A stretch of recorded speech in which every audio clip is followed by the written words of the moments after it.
이렇게 말하면 그렇지만 이번 여름 성경학교에 모든 것들 다 떠나서 우리 아이들 중에 2명의 MVP를 뽑으라고 한다면 사실 2부 예배 때 간증했었던 우리 재민이가 새로운 친구를 2명이나 데려왔었고요. 또 우리 유초등부에서는 지아가 5명의 새로운 친구를 데려와서 성경학교 분위기가 풍성해지고 너무너무 좋았었습니다. 우리 2명의 친구들 또 이렇게 아이들도 많이 데려오고 특별히 간증도 해주고 이 아이들의 믿음이 2025년 여름 성경학교가 여름 수련회가 그들의 마음속에서 잊혀지지 않고 이때 만난 하나님이 평생토록 그들의 삶을 이끌어갈 수 있게끔 우리가 함께 기도해 주시고 또 다시 한번 박수하도록 하겠습니다. 감사합니다. 네, 앞뒤 좌우분들과 함께 인사해 보시겠습니다. 참 잘 오셨습니다. 함께 인사하겠습니다. 네, 한 번 더 인사하실 때 오직 하나님만 예배합시다. 함께 인사하겠습니다. 네, 유난히 뜨거웠었던 올해 여름이었지만 많은 믿음의 선배이신 우리 일신교회 성도님들의 더욱 뜨거운 기도와 후원 덕분에 교회학교의 여름 사역을 은혜롭고 또 안전하게 마칠 수가 있었습니다. 하나님과 또 모든 교우분들께 진심으로 감사드립니다. 여름 사역을 통해 하나님을 만나게 되고 또 더욱더 깊이 하나님을 알아가게 된 그 친구들의 신앙을 우리가 좀 더 잘 케어하고 이끌어갈 수 있도록 우리 기도해 주시고 또 여름 사역을 통해 처음으로 교회라는 곳에 발걸음을 이렇게 왔었던 친구들이 있는데 그 친구들이 하나님 앞으로 나와서 구원에 이르게 되는 그러한 놀라운 기적이 일어날 수 있게끔 함께 계속하여 기도해 주시기 바랍니다. 이번 영아부와 유치부, 유초등부 여름 성경학교는 나는 하나님을 예배해요 라는 주제로 아이들에게 예배의 중요성과 예배의 진짜 의미에 대해서 함께 이야기를 나누는 시간을 가졌습니다. 예배의 대상이 누구인지 또 예배를 방해하는 것을 우리가 어떻게 해야 하는지 참된 예배를 드리기 위해서 우리가 기억해야 하는 것은 무엇인지 함께 배워나가며 우리는 오직 하나님만을 예배해야 되고 예배를 방해하는 것들은 깨끗하게 함으로써 예배를 회복해야 하고 또한 영과 진리로 하나님을 참된 예배를 드려야 한다라는 것을 우리가 깨닫게 되었습니다. 영아부 유치부는 총 제적이 11명인데 새 친구 4명을 포함해서 총 13명의 아이들이 함께 성경학교에 참여하게 되었습니다. 특별히 여름 성경학교 바로 전날 회원 어린이집 아이 40여 명과 학부모, 선생님 20여 명 이상이 우리 교회에 준비되어 있었던 그 물놀이장에 와서 신나게 물놀이를 즐기고 갔었는데 그 자리에 참석했었던 엄마 2분과 아이 2명도 여름 성경학교에 참석을 하게 되었습니다. 유초등부는 총 24명의 제적 중에 새 친구 7명 포함 25명이 함께 여름 성경학교에 참석했습니다. 새 친구는 4학년 1명, 또 5학년 1명, 6학년 5명이었고 장기 결석하던 6학년 친구 1명도 참석했습니다. 유초등부는 특별히 올해 초 있었던 겨울 성경학교 때부터 교회에서 1박을 하며 아이들과 성경학교 시간을 더욱더 진하게 보내고 있는데 여름 성경학교 때도 역시 1박을 하며 아이들과 더욱더 돈독하게 관계를 쌓을 수가 있었습니다. 새 친구 7명 중에서 6명도 함께 교회에서 잠을 자며 모든 프로그램을 끝까지 함께 참여했습니다. 청소년부 여름 수련회는 우리가 교회입니다 라는 주제로 우리가 교회라는 말이 무슨 말인지 우리가 교회라고 한다면 우리가 교회에서는 어떻게 생활해야 하고 또한 세상 가운데에서 어떻게 살아가야 하는지에 대해서 함께 이야기를 나누고 배우는 시간을 가졌습니다. 청소년부는 총 9명의 제적 중에 새 친구 3명을 포함해서 8명이 수련회에 참석했습니다.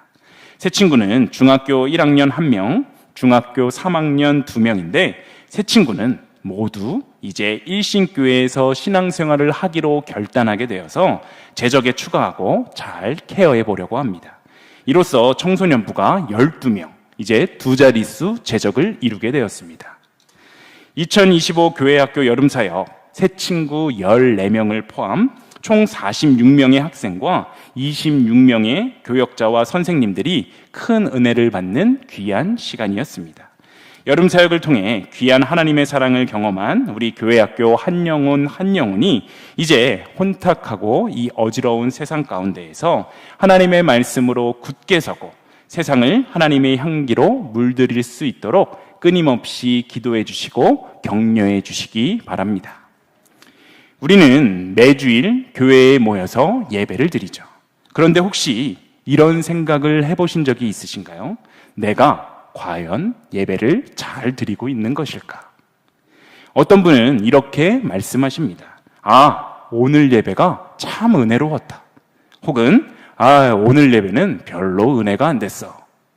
그런데 사실 예배의 기준은 내가 무엇을 얻었는가, 내가 은혜를 받았는가, 은혜를 받지 못했는가에 있는 것이 아니라 하나님께 내가 무엇을 드렸는가에 있다는 것을 우리는 기억해야 합니다. 예배는 단순히 1시간 예배당에 나와서 앉아있는 시간이 아니라 하나님께 나의 삶의 전부를 드리는 것이 바로 예배입니다. 오늘 본문에서 사도 바울은 바로 그 점을 강조하고 있습니다. 오늘 본문 로마서 12장 1절을 우리가 함께 읽어보겠습니다. 함께 읽습니다. 그러므로 형제들아, 내가 하나님의 모든 자비하심으로 너희를 권하노니 너희 몸을 하나님이 기뻐하시는 거룩한 산 제물로 드리라. 이는 너희가 드릴 영적 예배니라. 아멘. 오늘 본문을 통해 3가지 깨달음을 얻고자 하는데, 먼저 첫 번째 본문 상반절은 이렇게 시작하고 있죠. 그러므로 형제들아, 내가 하나님의 모든 자비하심으로 너희를 권하노니. 아멘. 여기서 중요한 단어가 있는데 그것은 바로 그러므로입니다. 로마서 1장부터 11장까지 바울은 하나님의 놀라운 은혜, 곧 복음에 대해서 설명을 했는데, 우리가 죄인 되었을 때부터 그리스도께서 우리를 위해 죽으셨고 죄와 사망에서 자유하게 하셨으며 하나님의 자녀로 삼아주셨다는 그 사실을 로마서 1장에서부터 11장까지 계속하여 설명했습니다. 그리고 나서 오늘 본문 로마서 12장 1절에 그러므로 너희는 예배해라 라고 말하고 있는 것입니다.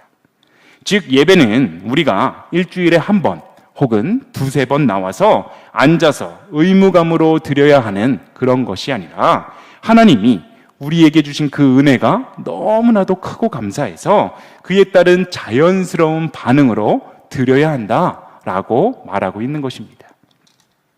어떤 큰 빚을 지고 있는 청년이 있었다라고 상상해 봅시다. 그 빚은 그 청년이 아무리 노력해도 절대로 갚을 수 없는 빚이었는데 어느 날 누군가가 그 빚을 아무런 조건도 없이 그냥 모두 갚아주었습니다. 그 청년은 그렇게 큰 은혜를 입은 뒤에 그 돈은 평생에 걸려도 갚을 수가 없는 돈이지만 그가 할 수 있는 것은 그저 매일매일 그 사람에게 감사한 마음으로 그 사람을 평생 은인으로 모시고 사는 것뿐이라는 것을 깨닫고 그렇게 행했습니다. 이것은 누가 시켜서 하게 된 것도 아니고 그냥 마음 깊은 곳에서 우러나오는 자연스러운 마음이었습니다. 이것이 바로 우리들의 예배의 모습이 되어야 합니다. 예배는 우리가 주일날 억지로 나와서 앉아 있다가 가는 것이 아니라 하나님이 나에게 베풀어 주신 그 은혜가 너무나도 크기 때문에 그저 우리가 그분에게 감사하는 마음으로 항상 그분을 예배하며 그분을 높여 드리는 것입니다. 우리의 죄를 대신해서 십자가에 달려 죽으시고 우리를 살려주신 그 예수 그리스도의 크신 사랑과 은혜에 감사하면서 빚진 자의 마음으로 언제나 온 마음과 정성을 다해 하나님을 예배하는 우리들의 모습이 다 되시기를 소망합니다. 다시 한번 로마서 12장 1절을 우리가 함께 읽어보겠습니다. 로마서 12장 1절입니다. 그러므로 형제들아, 내가 하나님의 모든 자비하심으로 너희를 권하노니 너희 몸을 하나님이 기뻐하시는 거룩한 산 제물로 드리라. 이는 너희가 드릴 영적 예배니라. 아멘.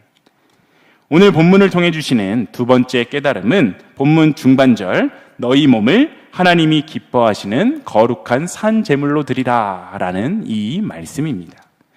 구약시대에는 제물을 잡아서 하나님을 예배했지만 이제 더 이상 짐승의 피가 필요하지 않게 되었는데 예수 그리스도께서 단번에 영원한 제물이 되셨기 때문입니다. 그렇다면 오늘날 우리의 예배에 우리에게 요구되는 제물, 과연 이 제물은 무엇일까요? 그것은 바로 나 자신이다 라고 말하고 있는 것입니다. 본문에서 너희 몸을 하나님이 기뻐하시는 거룩한 산 제물로 드리라 라고 말할 때 이 몸이라는 표현은 단순히 육체만을 뜻하는 것이 아니라 우리의 전 인격, 즉 우리의 시간, 또 우리의 마음, 우리의 물질, 삶의 전부를 의미하는 것입니다. 이렇게 우리의 예배가 우리의 삶 전부를 의미한다면 우리의 예배는 교회 안에서만 드려지는 것이 아니라 우리의 일상에서 행해지는 모든 행동들, 이 모든 행동들까지도 우리는 예배가 되어야 하는 것입니다.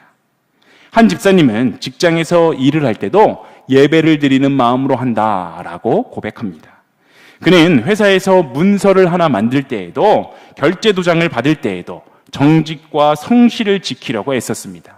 다른 동료들은 조금만 속이고 조금만 요령을 피우면 훨씬 편하게 할 수 있는데 왜 그렇게 미련하게 하느냐라고 이야기를 했지만 그는 늘 내가 이 일을 하나님께 드리는 예배라고 생각한다라는 마음으로 끝까지 정직과 성실을 유지했습니다. 결국 시간이 지나면서 그의 정직과 성실은 인정을 받게 되었고 동료들이 그에게 당신의 믿음과 신앙은 정말 진짜 같다라는 이야기를 듣게 됩니다. 삶의 자리에서 정직하게 살아가는 것, 바로 이것이 우리들의 예배가 될 수 있습니다. 가정 속에서도 우리는 예배할 수 있습니다. 한 어머니는 믿지 않는 남편과 연약한 신앙을 가진 자녀들을 위해 매일마다 식탁을 차리면서 주님, 이 밥상도 예배입니다. 제가 가족을 섬기는 이 손길을 주님께 올려드립니다 라는 마음으로 항상 그 밥을 차렸습니다. 이 어머니의 작은 헌신이 결국 남편과 자녀들의 마음을 얻게 되었고 온 가족이 주님을 믿게 되었습니다. 영국의 위대한 설교자 스펄전은 집안의 그릇을 닦는 일이나 강단에서 설교를 하는 일이나 둘 다 하나님께 드려지는 예배가 될 수 있다라고 말했는데, 즉 우리의 인생에서 일어나는 크고 작은 모든 일들이 하나님을 위하고 하나님을 향하는 마음으로 행해질 때 모두 예배가 될 수 있다라는 것을 말하고 있는 것입니다.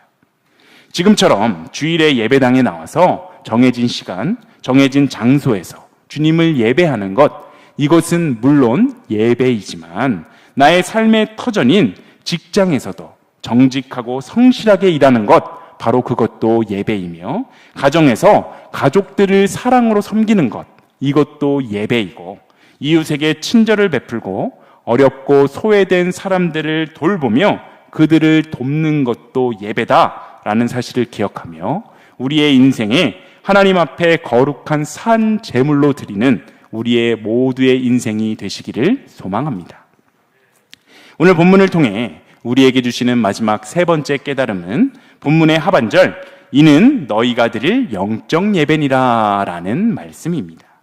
여기서 영적이라는 말은 헬라어로 로기케인데 이 단어는 이성적, 합당한이라는 뜻이 있습니다. 즉 진정한 예배는 감정적인 흥분이나 외적인 형식만이 아니라 하나님 앞에 합당하고 이성적인 전인격적인 드림이다라고 말하고 있는 것입니다. 우리가 예배 시간에 늘 같은 자리에 앉아서 늘 같은 시간에 예배를 드린다고 해도 우리의 마음이 다른 데가 있고 다른 생각을 한다면 그것은 진정으로 하나님을 예배하는 것이 아닙니다. 예배는 단순한 참석이 아니라 마음을 다해 하나님께 드리는 영적인 만남의 시간이 되어야 하기 때문입니다. 또한 오늘날 많은 사람들이 예배를 공연처럼, 그냥 공연처럼 소비하고 있습니다. 찬양팀이 찬양을 잘 부르면 은혜롭다라고 이야기하고 목사가 설교를 재밌게 하면 좋다라고 말합니다. 그러나 참된 예배는 내가 즐거웠는가가 아니라 하나님이 기뻐하셨는가? 이것에 달려있다라는 사실입니다. 진정한 예배는 관람이나 공연이 아니라 하나님 앞에 드리는 우리들의 영적인 고백이 되어야 합니다. 사도 바울은 감옥에서도 하나님을 찬송했습니다. 그가 처해 있는 상황은 너무나도 절망적인 상황이었지만 그는 오직 하나님을 신뢰하며 하나님만을 바라보며 예배했는데 이것이 바로 영적인 예배입니다. 형식이나 장소에 얽매이지 않고 어떤 환경에서도 하나님만을 향하는 것, 이것이 바로 진정한 예배인 것입니다. 우리도 삶의 어떠한 순간에도 오직 하나님만을 예배하며 하나님께 진실한 영적인 예배를 올려드리는 우리 모두의 삶이 되시기를 소망합니다. 오늘 말씀을 정리해 보겠습니다. 예배는 단순히 매주일 1시간 드리는 그것으로 끝나지 않습니다. 예배는 하나님의 은혜에 대한 우리들의 자연스러운 반응입니다. 또한 예배는 우리의 삶 전체를 하나님께 드리는 것입니다. 또한 예배는 하나님이 기뻐하시는 영적인 드림의 시간이 되어야 합니다. 오늘 이 시간 이후로 우리가 드리는 매 순간의 삶이 하나님께 올려드리는 영적인 예배가 되기를 소망합니다. 우리가 매주 나와 드리는 이 예배당에서의 예배뿐만이 아니라 우리의 직장, 가정, 일상 속에서 언제나 하나님을 예배하는 예배자로서 거룩하게 모범이 되는 삶을 살아내시는 일신교회 모든 성도님들이 되시기를 소망합니다. 2025년 교회학교 여름사역은 비록 끝이 났지만 우리들의 예배, 이 예배는 끝나지 않았습니다. 특별히 일신교회 다음 세대들이 마음껏 하나님을 예배하며 하나님의 비전을 이루어 나갈 수 있도록 계속하여 관심과 격려로 기도해 주시기 바랍니다. 또한 소중한 아이들 한 영혼을 위해서 밤낮으로 기도하고 여름 사역을 위해 자신들의 휴가 또 자신들의 개인 시간들을 반납하고 한 영혼을 세우시기 위해 최선을 다하신 우리 교회학교 선생님들과 사역자들에게 하나님께서 부어주시는 넘치는 은혜와 큰 복이 가득하시기를 축복합니다. 다시 한번 일신교회 2025년 교회학교 여름사역을 은혜 가운데 마치게 하신 하나님께 감사하며 매일매일 주님의 사랑으로 성장하는 일신교회와 일신교회 교회학교가 되기를 소망합니다.